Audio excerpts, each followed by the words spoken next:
unwanted Where are we?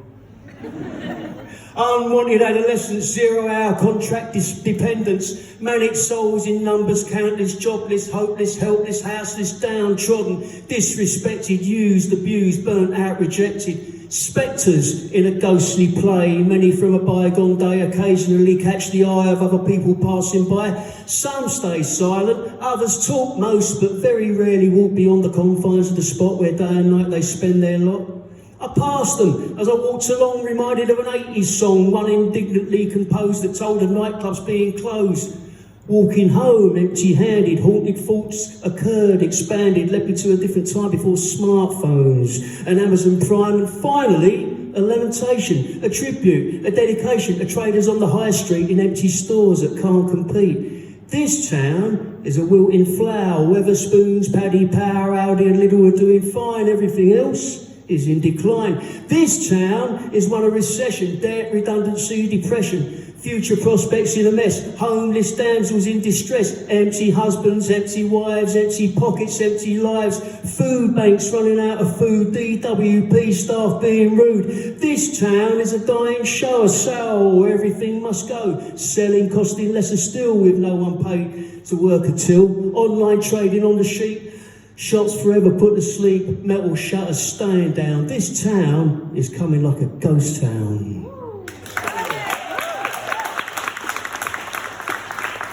This next one, it's about this geezer. I was walking through St Mary's graveyard a few years ago, and I saw this bloke. He was sitting there. He's about 80 years old, and he had like a fucking multicoloured Mohican haircut, and he's drinking like cans of special brew and smoking roll-ups and that. And he beckoned me over, and I ain't got nothing else to do. I was sat next to him, and he told me his life story, and I've basically written it down, and it's called "The Last of the Mohicans." Walking through the churchyard, I saw him there, an original man beyond compare, an ancient eccentric with a mohawk, a pensioner punk who wanted to talk. He asked me if I cared to share a few roll-ups and cans of lukewarm special brew and listen to a serious matter. So, I sat with him and heard his patter. He said he was a Ted in '56 when Rock Around the Clock was at the flicks. He had a flick knife, and during the show, he slashed the seats at the Trocadero. In the early '60s, he was a mod, a pill popper, immaculately shod on a Lambretta going up and down, fighting with rockers in a seaside town. In the late '60s, he found a guru and went to a commune in Kathmandu, but it was run by a fake millionaire. So he came back home and shaved off his hair, and in the process became a skinhead. Mood stomping with rude boys, Jamaican bread. Skins in the '60s, he said, were cool cats, and only very rarely racist twats. He was a star man in '72 when Bowie finally made his breakthrough, but when the dark side of the moon appeared, his taste in music went deeper and weird. He grew his hair longer, became a freak, saw Hawkwind and Genesis reach their peak back in the day when they were worth seeing before the Pistols came into being. The filth, the fury, Mary seeing red, the established sounds dying out or dead. He adopted a chain from ear to nose and the declaration, anything goes. He was a punk till around '84 when the old romantics became a bore. And for want of something better to do, he found consolation in sniffing glue. In '87, he rapped with a mate before acid tripped him into a state of ecstasy with new drugs to consumers. DJs scratched and pumped up the volume, and in that smiley state, he changed his name. Chingachgook, the chief of Mohican fame. He'd reached a peak and he had it in mind that he was unique, the last of his kind. Britpop was hardly a sensation. He felt it to be an imitation, and then built to the finality and demise of originality, and the scene petered out like a dying flame. 20 years went by and no eras came, with nothing but more of the same in sight. He aimlessly drifted without a light, up shit creek, no paddle or canoe, drowning to the sound of Radio 2, trapped for an age in a digitised grave of Britpop, house, metal, mod, punk and rave, and that was it. He had no more to say. Silently he sat as I walked away, leaving him staring blankly into space, or maybe some other faraway place where out of the blue comes a sea of change that's against the grain, feels a bit strange, unconventional, untraditional, alternative, cool and original. Chingachgook, the unique, the peerless one, looked tired and jaded by the time it was done, and all his anecdotes are written here, complete with glue, acid, roll-ups, strong beer, and the thoughts of a man long in the tooth, offering an observational truth. DJs and bands are playing nothing new. A watershed movement is long overdue. Thank you. Right, this one I'm going to dedicate to a mate of mine called Andy Grice, and he you know, like when he's on it like a rat up on a drain pipe or whatever. Like one of his favourite sayings was, he come from Sheffield. He goes, "Oh, he's on it like a seagull on a bag of chips." And I thought it'd be fun to kind of write a poem around that theme, and I've called it simply, "He's on it." He's on it like water on sinking ships, like a hand on the ball nicked into the slips, like a kiss on Angelina Jolie's lips. He's on it like a seagull on a bag of chips. He's on it like a rat climbing up a drain pipe, like a stray dog pouncing on a bag of tripe, like mould on fruit that's gone overripe, like Oswald on Kennedy waiting to snipe. Like an angry driver with an urge to yell in rush hour traffic, "Fucking hell!" Like a convict on a bunk in a prison cell, Quasimodo on the rope of the cathedral bell. He's on it like an actor on a West End stage, like an Eastern European on a minimum wage, like a sex scandal on the Sun's front page, Jimmy Savile's dirty hands on the underage. He's on it like a rash all over your skin. He's on it like a fox on a rubbish bin, like an old alcoholic on a bottle of gin, like an unsuspecting arse on a drawing pin.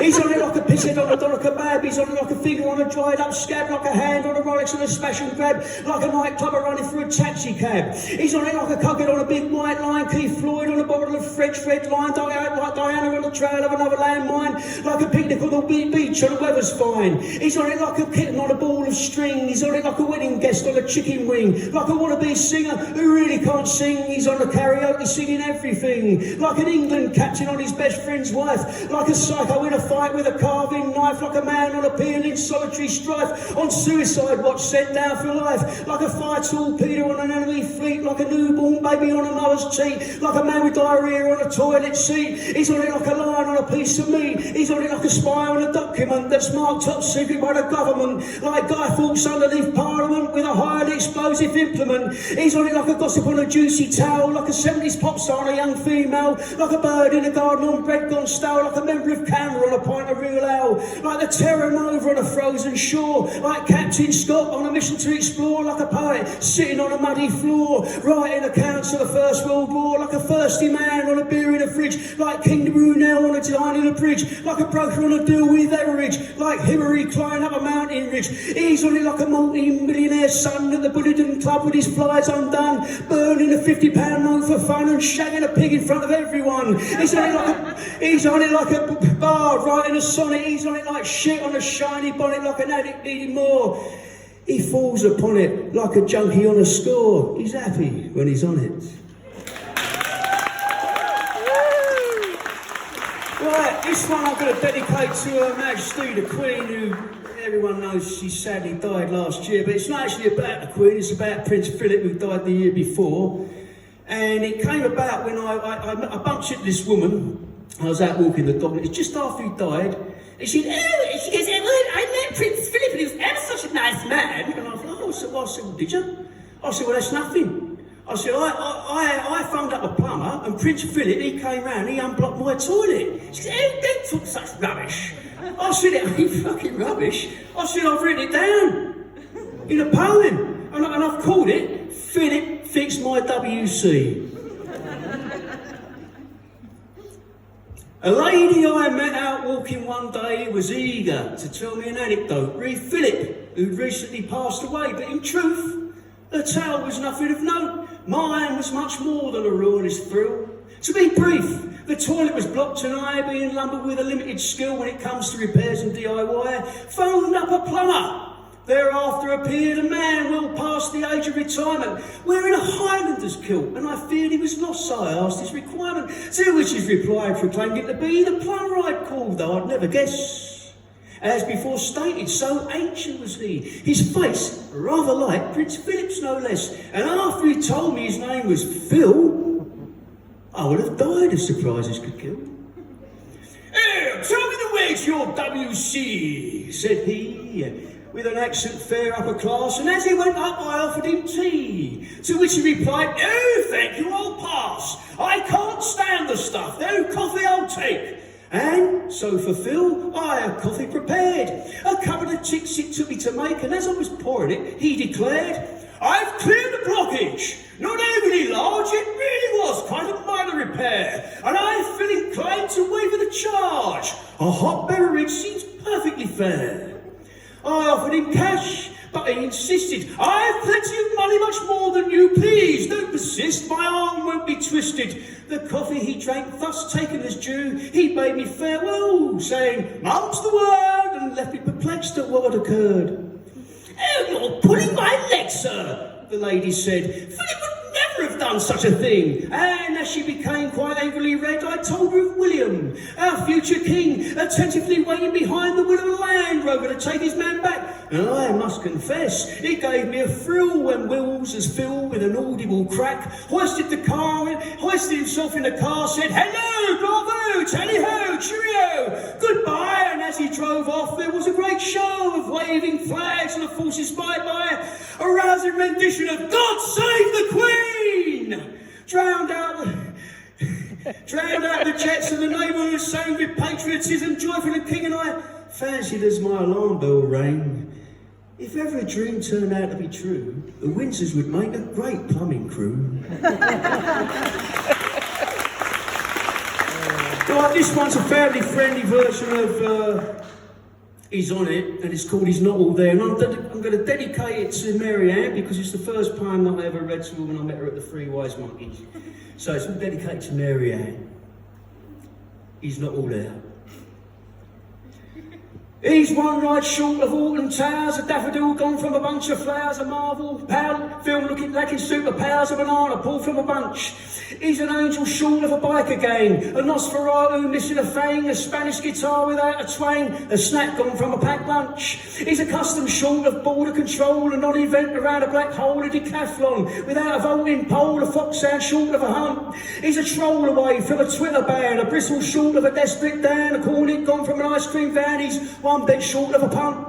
He's a Morris short of a dancing May, a sort of degree gone from a Shakespeare play, a town crier with nothing to say, a pupil missing in class. He's a nurse and a doctor short of a ward, a fencing turning without a sword, a top director gone from the board. He's one joke short of a farce. He's a Grange short of a sandy beach. He's James Harry Potter without a peach, a Watergate short of a Trump impeach. He's an orange without a pill. He's an angry voice in a calm debate, a member short of an EU state, a cake stall missing from a village fete. He's a compromise short of a deal. He's one letter short of an alphabet, a Pankhurst film without a suffragette. He's Wessex missing Somerset. He's a parish minus a priest. He's a blade of grass cut from a field in a specialist workforce. He's unskilled. He's a wish on a deathbed, unfulfilled. He's a morsel short of a feast.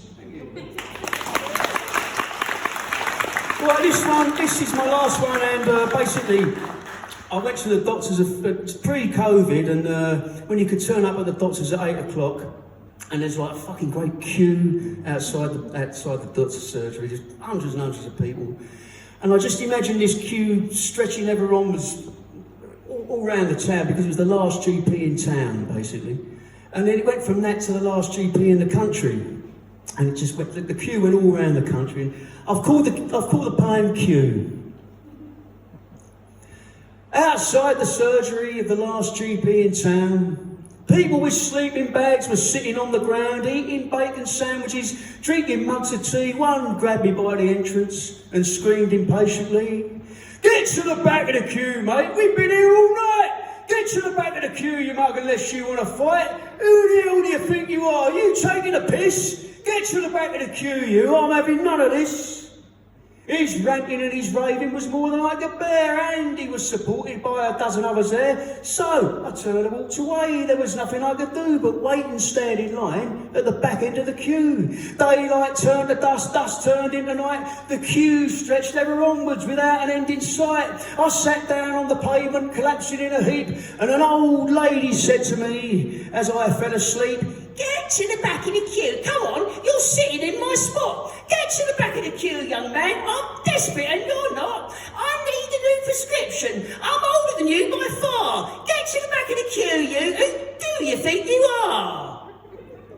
I walked all through the night and the next morning too, and in the afternoon there was still no end in view. I hopped onto a bus for a 20-minute ride, got off at the station and joined the queue outside. I bought a railway ticket and from London caught a train all the way down to Land's End and then back up again to John O'Groats in Scotland. But the queue still never ended. Through villages, towns and cities, it's lengthened and extended. I caught a train back to Essex, where I jostled past angry people in the garden, camping on the grass, and as I turned the key in the lock of my front door, I was deafened by the sound of an ear-drum street-in-law.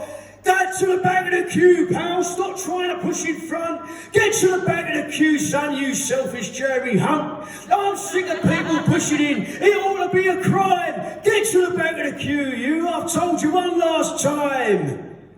After I explained to him that this is where I live, and I'd seriously run out of flying fucks to give, I made a reluctant phone call and, in desperation, took out a second mortgage for a private consultation. And looking out the window at the people still outside, thinking about what cuts to public services implied, I started feeling guilty for taking the private route and robbing the NHS of a valuable recruit.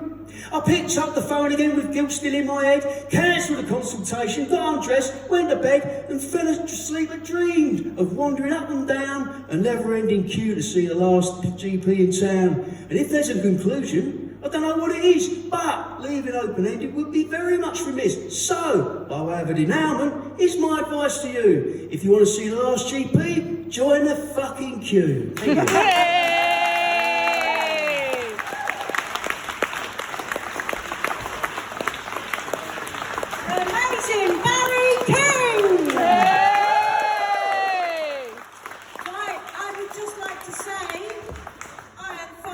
Amazed.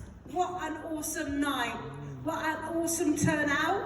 I'm so proud to put this on, and yeah, please support it. I'm hoping to get Anthony Roberts on board for another one. Yay. Maybe 3 or 4 months time, maybe. Thanks for your support, guys. And I am thinking maybe next time I might do a raffle so we can put some money towards charity somewhere. Yay. But that's me to work on. Anyway, thank you ever so much. Safe journeys home, and yeah, be nice to each other.